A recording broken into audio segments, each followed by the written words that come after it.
Welcome back to my channel. My name is Ayana. I'm a licensed massage therapist, esthetician, and spa owner. And in this video, we're talking about when is it time to hire. So I'm gonna give you some tips and tricks and some do's and don'ts when it comes to hiring for your team, for your massage business, for your spa. Maybe you have a body contouring studio, whatever the case may be, this video is going to help you move forward when it comes to hiring. And it's gonna let you know some mistakes that I've made in my journey. So first, I wanna start with my journey with hiring. So when I relaunched my business, and if you wanna learn more about when I started my business, I'll link a video above. But when I relaunched my business, a big part of my success had to do with the fact that I hired around month 2 or 3, and then I continued hiring those first 6 months of starting my business. And that's how I was able to see a huge amount of growth when it came to revenue, when it came to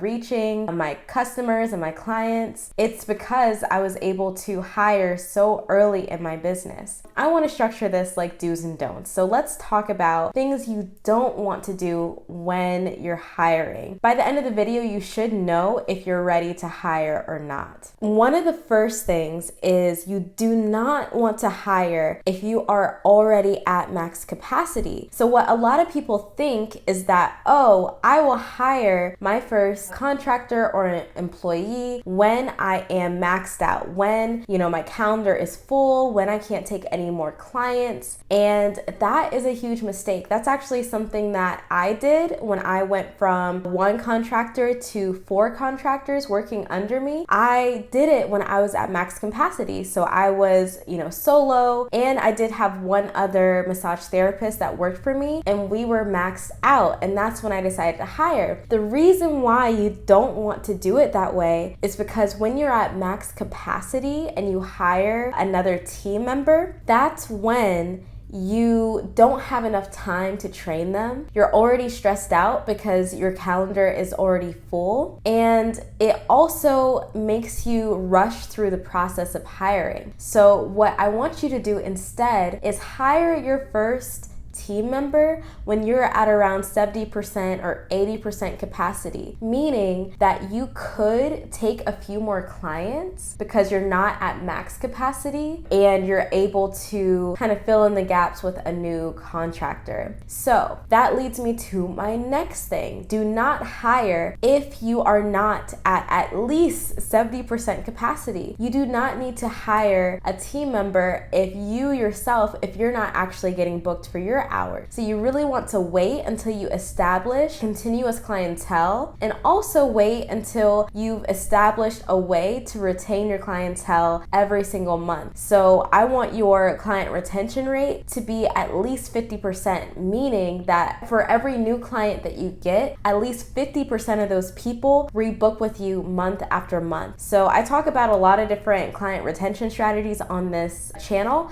so you can check those out. But if you are not at least retaining 50% of your clientele, then maybe it's time to go back to the drawing board and figure out how you can get that squared away before you start hiring, because you do not want to onboard new team members if you're also not able to show them how they're going to retain their clients at your business. So if you haven't mastered it yourself, then it's going to be hard to fill someone else's schedule. So do not hire if you haven't mastered how you're going to retain a majority of your clients, at least 50% of your clients. So the next don't that I want you to think about: do not hire team members that you do not trust. This is a big no-no. So some ways that you can build trust with a candidate who could be qualified to work for your business is if you've done the interview process, if you've gotten some references. Some things that you want to ask their references is their history with being on time, with their history of communication, and just job history in general. So if they have a poor track record or a poor reputation, then you probably wouldn't trust that person to do a good job at your own business. So really don't hire someone if you don't at least trust them a little bit. Luckily for me, one of my first hires was someone that I went to school with. So part of the hiring process in that case, I thought about, okay, did they show up to school on time? Like in general, what I know about this person, are they trustworthy? Do they do a good job job in terms of their massage services. I've had massages by this person, so I was able to trust this person to do a good job with our clients, the clients that I would give them for True Massage. So do not hire people that you don't at least trust a little bit. So you could hire someone that you don't know, but you can get to know them by asking the right questions during the interview, asking the right questions when you meet in person, and also asking for references for this person. I think that's a step that a lot of people skip, is asking for references. So definitely ask for references when you're onboarding a new team member. The next thing is, do not hire a team member, another massage therapist or esthetician or whoever it is, if you're hiring them to do things that you don't actually do in your business. So if you don't actually, let's say, do 60-minute services or 90-minute services or whatever the service is, if you don't actually do that service yourself, then don't hire someone to do that for you. The reason for this is, at some point, just the reality of hiring, because I don't want to sugarcoat anything, the reality is the person that you hire might disappoint you sometimes. So there could be times where they don't show up to their shift. There could be times where they're a no call, no show. They could be late to their appointment. So there have been times, even in my business, where I've had to show up for appointments that weren't even technically my client. Like, they were assigned to a different team member, because things happen, people get sick, and sometimes people are irresponsible. And so you have to take into account that you might have to pick up the slack in some areas, and that's just a learning lesson.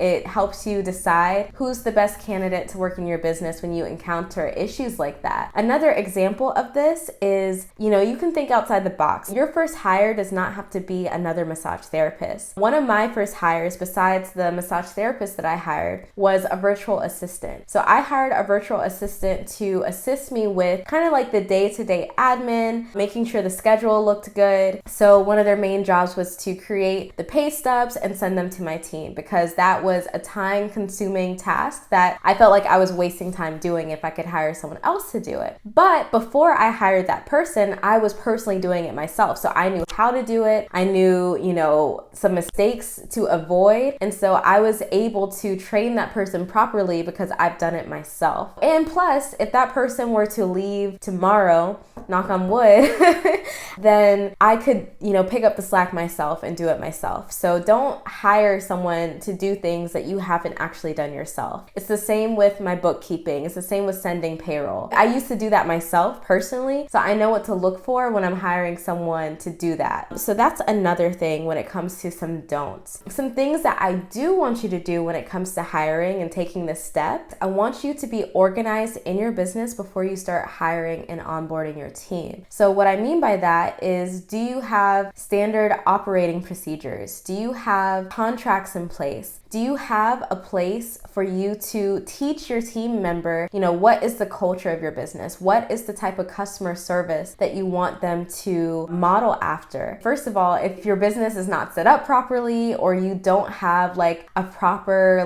out-facing business, so if this person were to Google you and things don't look right, then you're not ready to hire. So I do want you to be organized and make sure that you have those documents in place before you start hiring. So this is all stuff that I cover in great detail in SpaBizSuccess in the hiring and scaling module. We cover how you're going to onboard, all the documents that you're going to need, and I basically give you my systems that you can just copy and keep for yourself. So you want to make sure that you have certain systems in place, such as your standard operating procedures or your contracts, or just any type of literature that would train your team member of how they're going to be doing their job, a step-by-step guide. So those are some things that I do want you to do. So stay organized. Another thing is, I want you to decide what type of boss that you're going to be. So I want you to decide what type of leader you want to be. Just a little bit about me. I'm definitely a recovering people pleaser, and I've struggled with trying to step into leadership roles. As I've,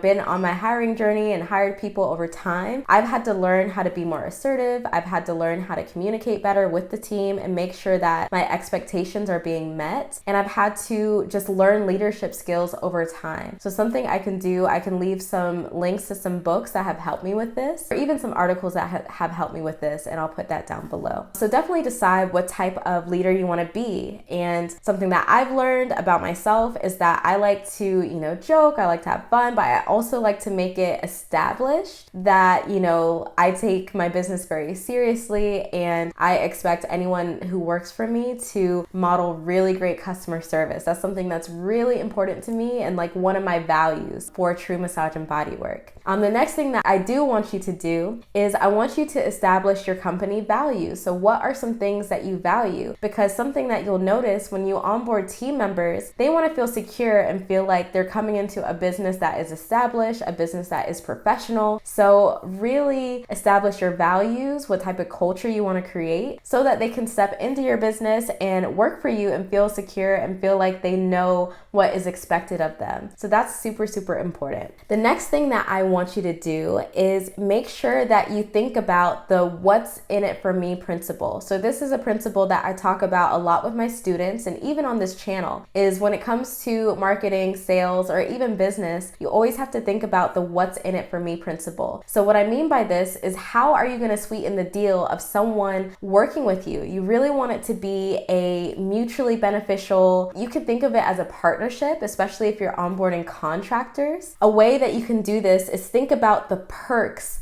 of working for you. Like, what are the benefits of working for you? So just a real life example in my business, one of the perks of someone working for me at True Massage and Bodywork is the fact that I do paid training. So I do paid training. I also offer to give them continuing education credits because I'm a continuing education provider. And so once they do their paid training, then they're able to have their certification and also get continuing education credits. And before I was a continuing education provider, I would pay for their continuing education. Other things that I've done to sweeten the deal, so make it, an amazing deal for someone to work for me, is I've also paid for their fuel costs. So that's something that I do is I use business credit, and I have a video on business credit above, but I've used business credit to pay for fuel costs. So I give them a certain allowance of how much I'll pay for their fuel. So when they go get gas, because we're mostly a mobile massage company. So that is another perk of working with me. And then I also offer bonuses for holidays. So those are just a couple of perks. And then you have to think about what is beneficial for you. So is this person really good at communication? Do they get really good reviews for your business? Are they really good with your clients?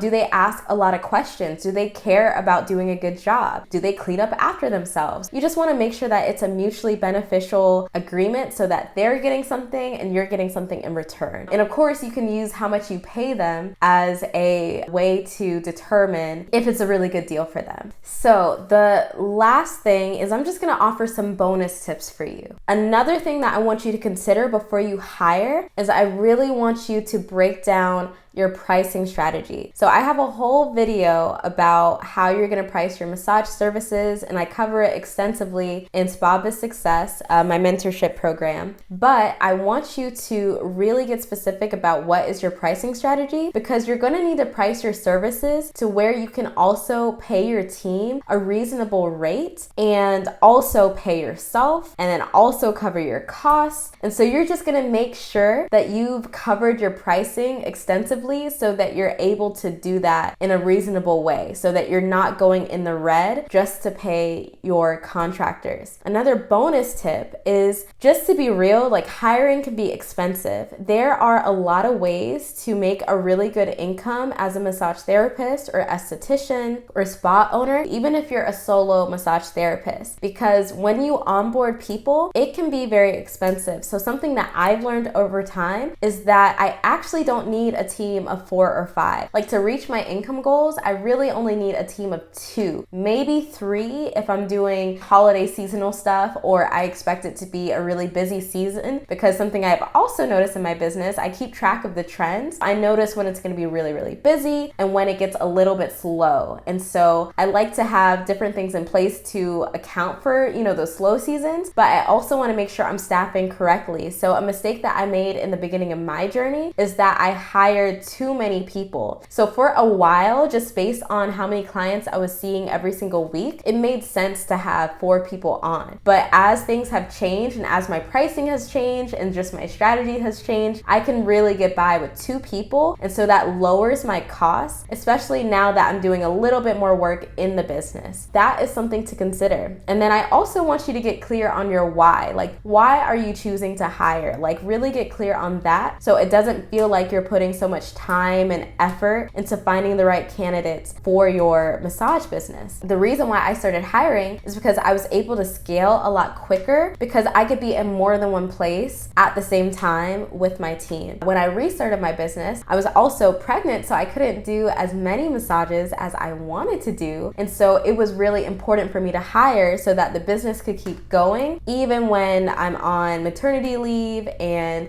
taking a break to be with my baby. So that is a little bit behind my why. And so it's going to change over time, but get really clear on why you want to hire in the first place. Because for a lot of businesses, what I see is that either you're not ready to hire or you don't need to hire, or you could really reach your income goals before you hire. So just know that it is a process. You're going to learn a lot of things along the way. You're going to learn what type of person that you want to be working for you. And another bonus tip is that, and this might sound a little strange, I really don't know how to phrase this, but you want to hire someone who enjoys working for other people. It's going to be very difficult for you to hire someone if they do want to have their own business or they do want to venture out on their own, because you run the risk of either them taking your clients, especially if they leave, or you run the risk of, them just absorbing, whatever they're learning from you, and then they dip. And so it doesn't really retain them well, because you really want to retain your team. It can cost money to hire. It can cost a lot of time to hire. You're spending time posting things on Indeed, on Facebook, on ZipRecruiter, even LinkedIn. Those are the different places that I've used to find my candidates, or even emailing people that